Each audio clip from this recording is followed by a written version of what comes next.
ولا جعله الله آخر العهد منی لزیارتکم.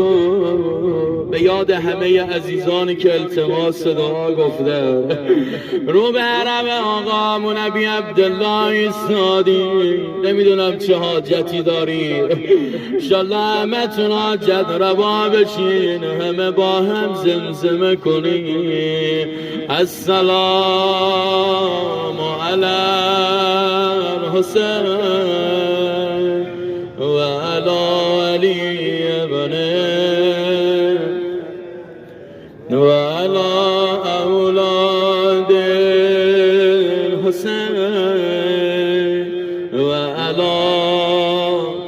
به یاد همه مریضامون السلام علی الحسین و علی علی ابنه و علی اولاد الحسین و علی